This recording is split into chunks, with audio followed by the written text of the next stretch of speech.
آپ کا قانون بہت اس پہ کلیئر ہے کہ ویمن ریزرو MNA اور مذہبی اقلیتیں کون ہیں اور ان کو سیٹ کیسے ملے گی، اس میں کوئی پیچیدگی نہیں ہے۔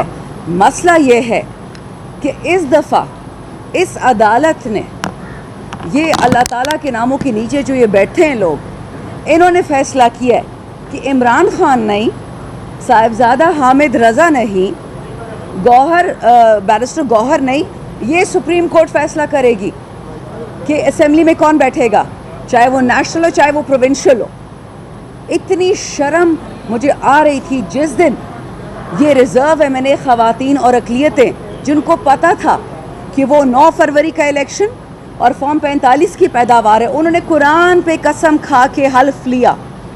مجھے بتائیں کیا وہ ملک اس کو اللہ تعالیٰ رہنے دے گا جہاں پہ اس قسم کے کفر ہو رہے ہیں؟ یہ ریزرو سیٹ کی بات نہیں ہے، یہ پاکستان کو بیچنے کے مترادف ہے، ایمان کو بیچنے کے مترادف ہے۔ میری ساری یہ کالیگز ہم سب اکٹھے تھے اسمبلی میں جب میں ریزرو MNA تھی، اور مجھے یاد ہے ہم سب کے گھروں پہ یہ ڈاکٹر رخسانہ، ان کے 2 جوان بیٹوں کو دھاوا بولا گیا، ایک کو اریسٹ کیا گیا۔ غلطی کیا تھی کہ والدہ MNA PTI کی اور پریس کانفرنس نہیں کرتی ہے۔ یہ غزالہ سیفی ان کے خاوند کو اٹھا کے لے گئے کہ پارٹی چھوڑ دو۔ ڈاکٹر نوشین حامد ہماری پارلیمانی سیکٹری ہیلتھ تھی، ان کا ہاسپٹل توڑ دیا، ان کا گھر توڑ دیا، ان کے 3 بیٹوں کو اٹھا کے لے گئے بہوؤں سمیت، ان کے ساتھ کیا۔ دیکھیں اگر میں اب رونا شروع کر دوں نا کہ ہائے ہمارے پاس یہ ہوا، ہمارے ساتھ یہ ہوا، تو یہ جو ڈرامہ کرتے نا کہ آگ کا دریا کراس کر کے آئے ہیں، سمجھ آ جائے گی۔ چپ شیوا۔ اب ایشو یہ ہے اس وقت کہ ہم سپریم کورٹ کیوں آئے ہیں۔ سپریم کورٹ سے ہمیں ہمارا حق چاہیے۔ سپریم کورٹ کو کوئی حق نہیں ہے کہ فیصلہ کرے کہ کون بیٹھے گا اسمبلی میں، وہ صرف پارٹیاں کر سکتی ہیں۔ سپریم کورٹ نے صرف آئین اور قانون کے مطابق فیصلہ کرنا ہے اور وہ نہیں کر رہے ہیں۔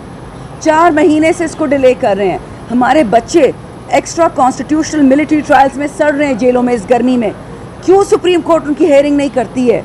سپریم کورٹ ذاتیات پہ کیوں آ گئی ہے؟ میں کسی کا نام نہیں لوں گی، میں پوری عدالت کا نام لوں گی۔ ہم آپ کو دیکھ رہے ہیں، یہ ہائی کورٹ کے ججز، یہ سامنے اسلام آباد ہائی کورٹ، یہ کوئی ایرے غیرے جج نہیں ہے، this is the supreme court of the land. اور انہوں نے بولا کہ ہمارے گھروں میں کیمرے لگائے گئے، ہمارے بیڈ روم میں لگائے گئے، ہمارے بہنوئیوں کو اٹھایا گیا، ان کو الیکٹروکیوٹ کیا گیا، تو کیا آپ کی بیویاں بچیں گی؟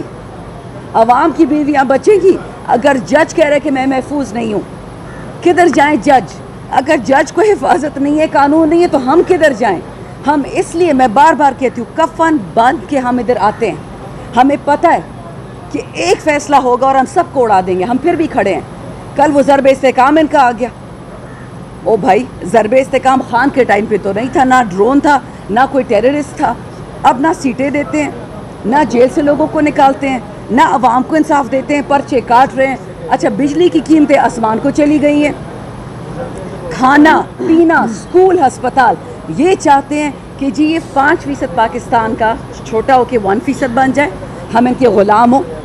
جو متوسط طبقہ ہم اسے کہتے ہیں اسے شرنک کر دے کہ وہ آواز نہ اٹھا سکیں، اور جو غریب طبقہ ہے وہ ان کا غلام بن جائے، ان کے جوتے صاف کرے، وہ تو ہم ہونے نہیں دیں گے۔ یہ کتنوں کو اٹھائیں گے؟ 25 کروڑ کو اٹھائیں گے؟ نہیں اٹھا سکتے۔ خوف یہی ہے ان کو کہ چلو عورتوں پہ یہ الیکشن پہ ان کو بزی رکھو، فارم 45 پہ بزی رکھو، عمران خان کے جھوٹے کیسز پہ ان کو بزی رکھو، بشرا بی بی کے کیسز پہ، ڈاکٹر یاسمین راشد، عمر چیمہ، یہ ڈرامہ کرو تو یہ بھول جائیں گے کہ یہ پاکستان بیچ چکے ہیں، نہیں بھولنے دیں گے۔ یاد رکھیں اس وقت ساری لڑائی پاکستان کی ہے، یہ عمران خان کی PTI کی لڑائی نہیں ہے۔ پاکستان رہے گا تو ہم ہوں گے، پاکستان رہے گا تو ہم رہیں گے۔ 2 پرائم منسٹرز نے یہ بات کہی تھی کہ چلے جاؤ پاکستان سے، کہاں جائیں؟ ویزے دے دو، پاسپورٹ دے دو، پیسے دے دو تو چلے جائیں گے۔ تو یہ یاد رکھیے ان چیزوں سے آپ نے دھوکہ نہیں کھانا۔ یہ ساری گیم یہ ہے کہ جو وعدے کیے گئے تھے اسرائیل کو اور انڈیا کو، اب ان کو پورا کرنا ہے۔